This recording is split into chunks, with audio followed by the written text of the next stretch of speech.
This is Weirdly Enough, your regular podcast for strange stories and amazing facts, delivered straight to your favorite podcast directory and at weirdlyenough.com. Now, here are your hosts, Andy and Len. Thanks for listening. This is Weirdly Enough. Weirdlyenough.com is our website where you can find out all the old episodes of the podcast. You can also search and subscribe anywhere that you get a podcast. We also have a YouTube channel. Just go to YouTube and search for Weirdly Enough and you'll find us there. We're on Facebook. We're on Twitter. You can search for us there. We're on Instagram, but we don't use it either. We should, but we don't. Today we're going to be talking all about remote viewing. Yes, it's an interesting topic, and something I wouldn't mind being able to do that myself. What, to be able to remotely view something? Remote viewing, it's quite an interesting thing, and there's a lot of different theories on it. It's basically the practice of seeking impressions about a distant or unseen target, and you sense with your mind. What do you mean, impressions? So, say if you're like in a darkened room, and you're thinking, right, I want to remote view like a military installation that's like 20 miles away. Yeah. And sort of you draw what your impressions are, what your kind of. And can you see it in real time, or no? You just see what it looks like. It's hard to describe. It's kind of like you get kind of not a mental image, but kind of an idea of what it might look like. Yeah. But it's not like in real time as such. Are these are places that people have never seen before? Yeah. Basically, a remote viewer is expected to give information about an object, event, person or location that is hidden from physical view and separated at some distance, like a number of miles away. Yeah. Many people experience an intuitive flash of insight that turns out to be correct. Many well-known entrepreneurs and business people like George Soros, Conrad Hilton and Akio Morita, who was the co-founder of Sony, have actually attributed their business success to being able to do it. Right. So, like the guy that did the Hilton hotels, and one of the co-founders of Sony reckons that was a key to their success, being able to remote view things. And how far away can they see stuff? I suppose. Does it matter? Like, do you have to be close to it, or can you see something at the other side of the world? Allegedly, some people can see Mars. Right. But I don't know, that's pushing it a bit, The difference between natural, you see, this is an interesting thing, it's not classed as like a psychic ability. Yeah. The difference between a psychic ability and remote viewing is that remote viewing is a trained skill, it's a controlled process that they reckon anybody can do if you have the right training. Sounds a bit like lucid dreaming. We talked a few weeks ago about lucid dreaming. It's a little bit like that. It's kind of, you can almost kind of have it as a companion piece to lucid dreaming. You can go and search for that podcast in our archives too. Sorry, go ahead. The ability seems to be distributed in the human population in varying degrees, just like musical skill. For example, some people might be very good at playing, like the man who stared goats. I'm looking at the man who stared goats right now, actually, yeah. That kind of gets into that area. That's the book by John Ronson, and then they made a film as well. It starred George Clooney and Ewan McGregor. Kevin Spacey when he was all right before he was cancelled. Yeah. It all kind of went a bit wrong with Kevin, didn't it? As a side thing, did you ever see his little Christmas messages? Ever since he was cancelled, he's released these Christmas messages, right? Nice. And they're really, really sinister and bizarre. And he kind of does them in character, like the guy that he plays in The West Wing. Yeah, or no, not West Wing. I'm getting confused. House of Cards. The American remake of House of Cards. Yeah, right. Okay. Frank Urquhart, you call him. He plays him in character, right. And you should check it out. It's just really sinister, and that's just what's bizarre. Very strange. But yeah, does he do any work at all now? No. I don't know whatever happened. I kind of I know he's a kind of allegedly a horrible person, but he was a good actor. Yeah. You know what I mean? Yeah. But anyway, the ability seems to be in the human population to different degrees. Like some people are very good at playing a musical instrument. And when someone asks you to describe something, you normally proceed to name what you're perceiving using nouns and symbols. you begin by describing your perceptions without trying to identify anything about what they mean or what the larger picture is. You begin with the basics, fundamental components of the target site, like whether it's man-made or if it's like a natural kind of feature, you know, like a mountain or something like that. Yeah. And it's been sort of, like I said, it's been investigated in a big way by the military. Like, as they talk about, like, the 1st Earth Battalion in the Manhood Stargoats, which was, I think it was set up in the 70s, and it was like a whole sort of organisation within the US Army, and it was devoted towards things like remote viewing and bending spoons and all kinds of weird stuff like that. So when you do the basics, you describe if it's like a natural or an artificial thing, and then you proceed to basic colours, smells, temperatures, shapes and sizes, and then only if you've been describing the target for a while do you proceed to more specific ideas and possible names, nouns and analytical types of information. So they use this phrase where you open the aperture of your perception. So it's like, you know, like a camera, like an aperture. You need it slowly, and you resist the temptation to draw conclusions about what you're viewing. So you're doing it very slowly, and you don't kind of jump to say, oh, it's this or it's that. Yeah. You just say, oh, what does it look like first of all, and you do it very slowly. There's these two guys who are physicists, Russell Targ and Harold Pidoff. And they were parapsychology researchers at Stanford Research Institute at Stanford University in California. And they were actually credited with coining the term remote viewing to distinguish it from clairvoyance. So it seems to be, they argue that remote viewing is actually like a completely natural, scientific, realistic thing that you can train people to do. Okay. As opposed to clairvoyance, which is almost like a what's the word? A psychic kind of thing. Yeah. Where a clairvoyant can say, "Oh, this is going to happen in the future," or "I can say this," and describe, you know, in great detail. Whereas this is a more kind of slow kind of thing, if that makes any sense. Remote viewing hit popular consciousness in the 1990s when documents relating to the Stargate project were declassified. And basically what had happened was the US military had heard rumours that the Russians were conducting experiments in remote viewing. Okay. Because back in the 70s it was the height of Cold War paranoia, and it's a weird story when you look into it, because basically the Soviets always had a thing of disinformation. Yeah. So their propaganda would throw out all this mad stuff just to confuse people and kind of waste time and kind of get people going down kind of blind alleys, you know. So one of the bits of disinformation that they put out was they had loads of people who could have all these amazing psychic abilities. Yes. And they were constantly pumping this out into the media, and it was all nonsense. It was all completely made up. The KGB were just like making stuff up, because the idea was that would spook the Americans, and the Americans would waste loads of time and money kind of going down these kind of blind alleys. But obviously the CIA and that, they got a bit paranoid, so they thought, well, we better look into this. So they started like a $20 million research program in 1975, and it was sponsored by the American government to determine any potential military application of psychic phenomena. And basically they actually didn't want, they were kind of hoping that nothing would come of it. Yeah. Because they didn't, it was like a big can of worms, and they kind of thought, we want to sort of discredit it. Right. Okay. Because if this is a real thing, then it's pretty scary, and we're going to have to like devote a lot of time to kind of get over, you know, the Russians on it.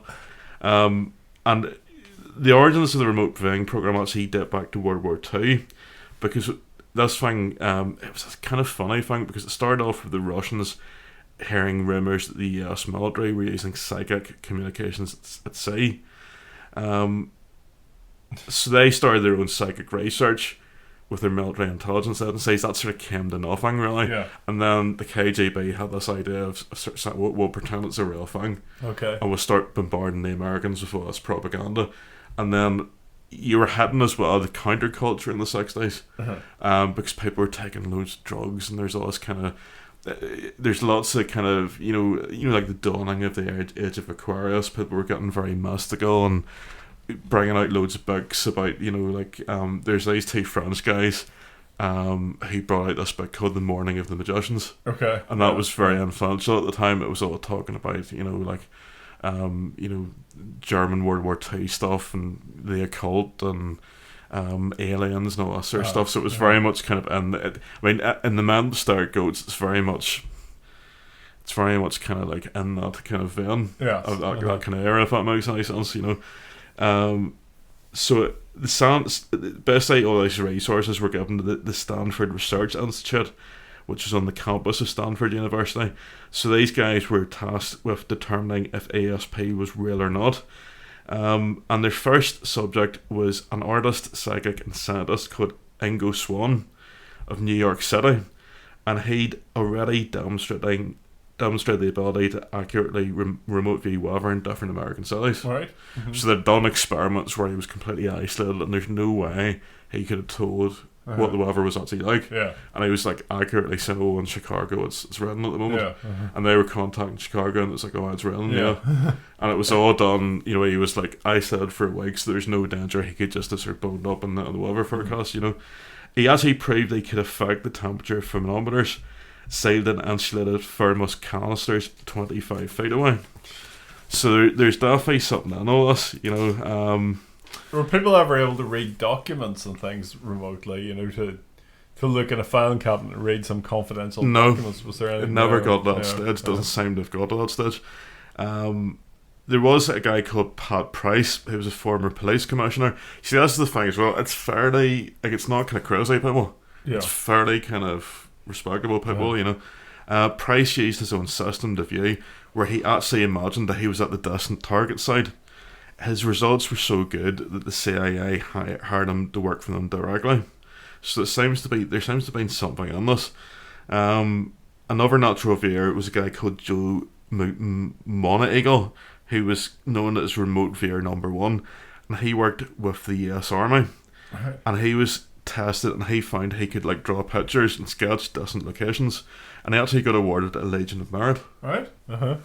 And at this time, the Princeton Engineering Anomalies Research Lab at Princeton University, run by Bob Yan and Brenda Dunn, conducted 20 years of research into remote viewing and something called psychokinesis, with experiments on the effect of human intention and random number generators.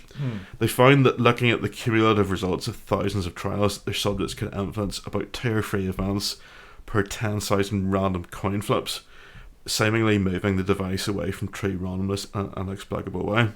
And the odds of these results being by chance were an astonishing 375 trillion to 1. So they proved over 20 years there is kind of something in that, because the odds would be so extreme against that. Yeah. So there's lots of very interesting theories about this. People think that the reason why people can do it is it's to do with the electromagnetic spectrum. So it's the idea that it's almost like, the way a radio can tune in to radio waves. It's like your mind can maybe do the same thing if it's trained in the right way. Yes. So it's not like actually looking up actual radio stations or whatever, but it's something similar. This guy Swan, like I said, he could affect the temperatures of these things in thermos flasks 25 feet away. At a friend's request, Swan sent his published findings to Potoff. He asked Swan to come to Stanford and demonstrate his abilities. The first thing they had Swan do was to see if he could affect a super sensitive quark detector, which is buried 5 feet underground in a cement floor. Every time Potoff asked Swan to think about the detector, which was used to detect subatomic particles, the readings from the device would deviate from the baseline readings. So the scientists became convinced there actually was something in this. One of the things they did was they got Swan to view objects in a box, and they found he could do that quite easily. They'd hand him a box with random stuff in it and say, oh, what's in the box? And he was really good at doing it. He got it every time. Yeah. And he actually got quite bored of us. And Swan said to them, I can view anything in the universe. This is a trivialization of my abilities. So a few days later, he thought, well, why don't we try viewing map coordinates? So the scientists went out and bought like a massive atlas at a local bookstore. And then they found his coordinate map viewing turned out to be a big success. A critic at the CIA suggested that maybe he'd memorised the entire global map, which kind of, you find that hard to believe. It's actually easier to believe that he was just remote viewing things rather than that he, I don't really see how he could memorise a whole atlas. No. So yeah, and apparently there's a 6-stage system that he uses. Yes, and Yuri Geller as well. Yuri Geller was involved in this. During his early career, he allowed some scientists to investigate his claims. And the CIA actually did a few tests with Yuri Geller in 1973, and they found that he'd demonstrated his paranormal perceptual ability in a convincing and unambiguous manner. And they found that what they did was they isolated Geller, and they asked him to reproduce simple drawings in another room, which he was able to do. And in 1974, Nature, which was I don't know if they're still on the go, but they're like a scientific journal, they did another experiment with him in 1974, and they found that he'd performed successfully enough to warrant a bit more study. The UK government have done this as well. Much more recently, in 2001, they did a study in 18 subjects, and they recorded the electric field and magnetic field around each viewer to see if their brain activity of their successful viewings caused higher than usual fields to be emitted from the brain. Now, they didn't find any evidence that the viewers had access to targets in the data collection phase. The project was abandoned, and the data was never really analysed since nothing really had happened.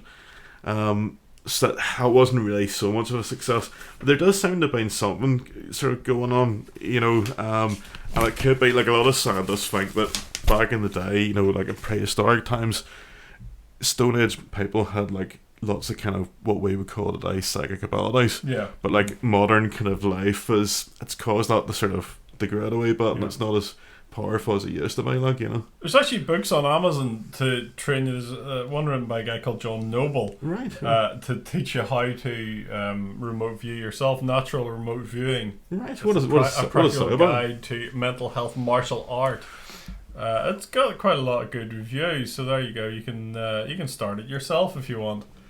It'd be an interesting thing to experiment with, I think. Yeah, go and see what different things are like. You say if you could, what would you use it for? Would you use it for good or bad? Bad, obviously. Bad, obviously. Yeah. I mean, if you could do this to somehow work out what lottery numbers were and things like that, it'd be quite handy. That'd be good. But that's kind of more predicting the future, isn't it? Yeah, I suppose. Yeah, maybe it comes under your kind of lucid dreaming. Yes. Kind of field, Yeah. But yeah, it's an interesting topic. It's a sort of follow-on from the lucid dreaming thing. Yeah. Okay, thanks for listening. We'll be back with our weird shorts just right after this.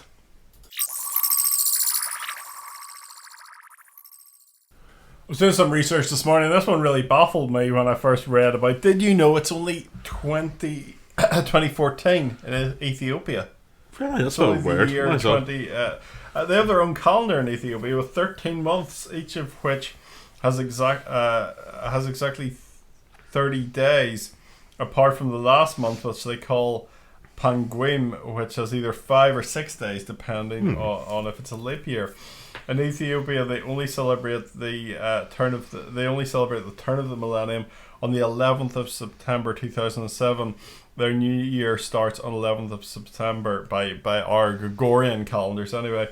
Apparently this dates back to about 1500 years ago, when the rest of the Christian world decided to change the new year to circulate around Christ's birth, but the Ethiopian Orthodox Church didn't do this, and it's remained this way to this day. So they have their own strange calendar, and it's kind of got out of sync from the rest of the one. Do you know what's a weird thing? Every year they do this, there's always this debate about daylight savings time. Yeah.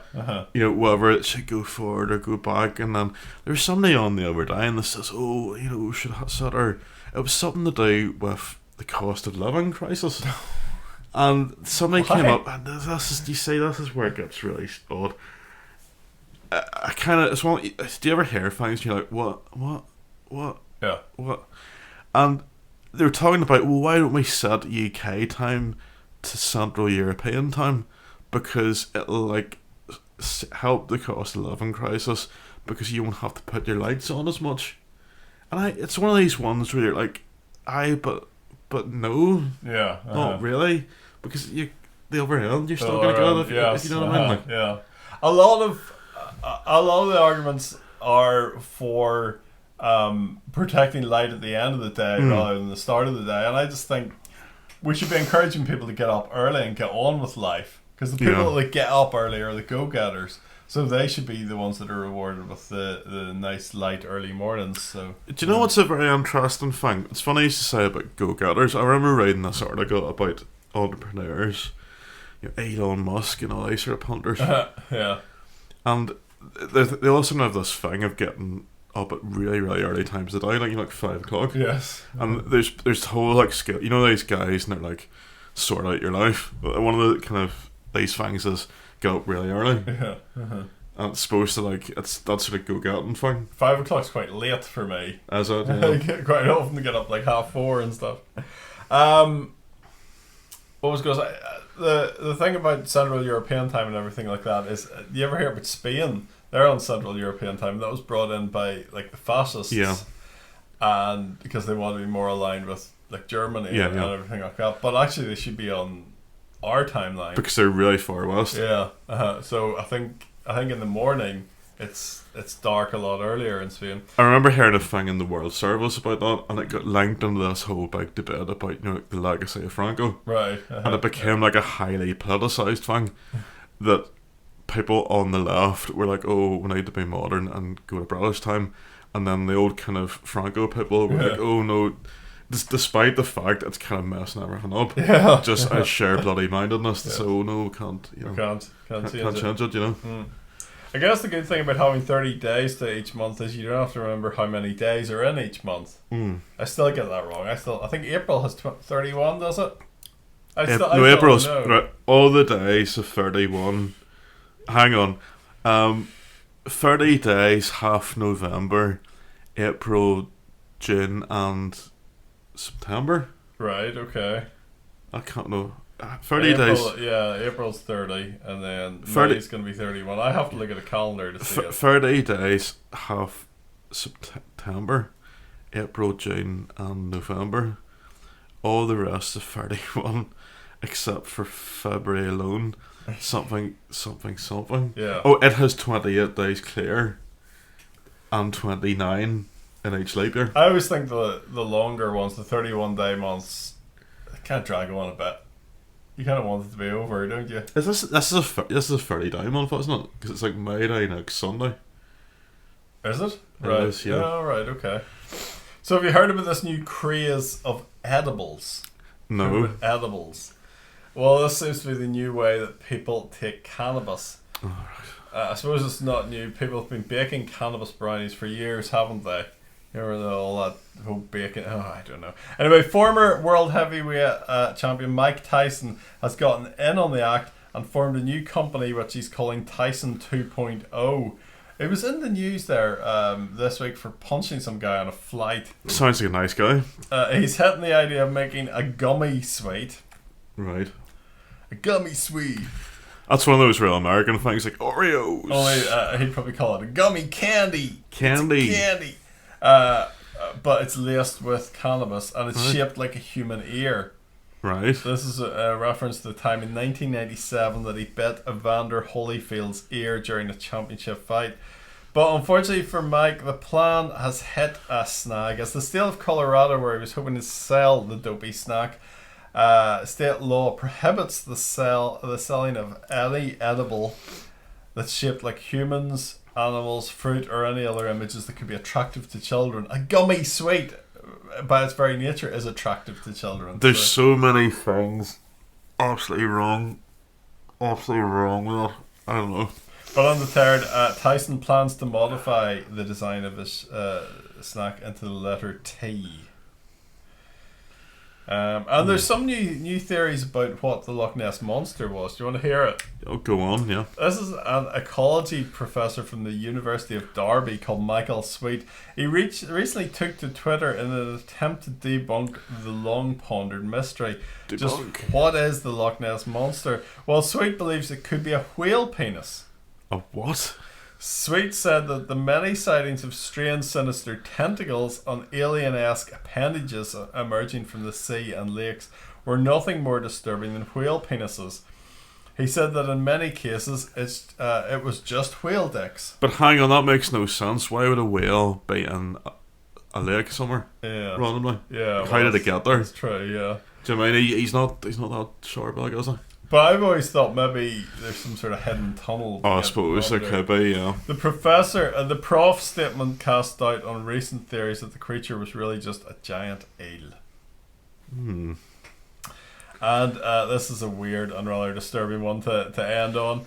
A Frenchman has become pregnant with flies after dozens of larvae hatched in his eye. No, that's so wrong. That's so wrong. He was gardening near a field that had horses and sheep in it, and he went to hospital after complaining about an ongoing itch. Doctors were baffled to discover that more than a dozen translucent larvae in the whites of his eyes and also in his cornea.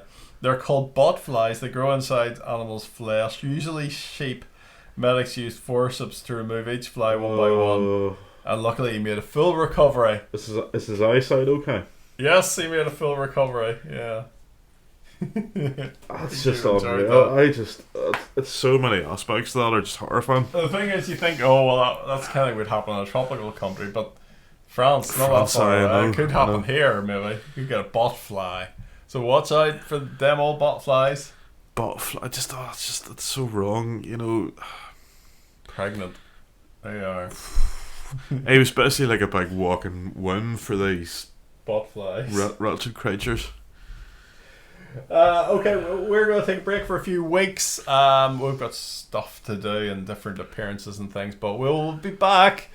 We'll be back before the summer recess. So we'll be back with more podcasts then. Have fun until then, folks. Goodbye. Bye.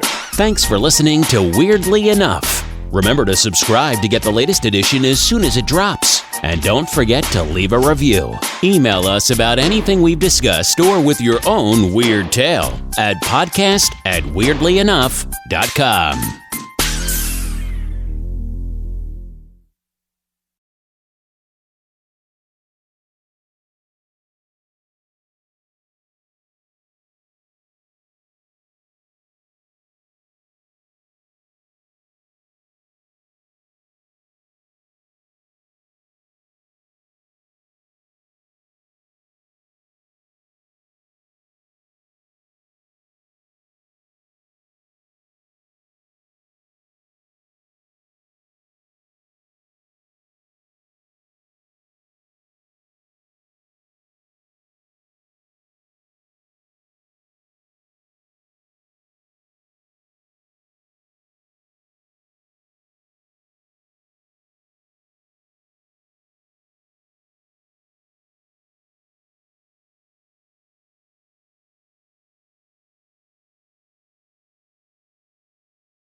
Thanks for listening to Weirdly Enough. Remember to subscribe to get the latest edition as soon as it drops. And don't forget to leave a review. Email us about anything we've discussed or with your own weird tale at podcast@weirdlyenough.com.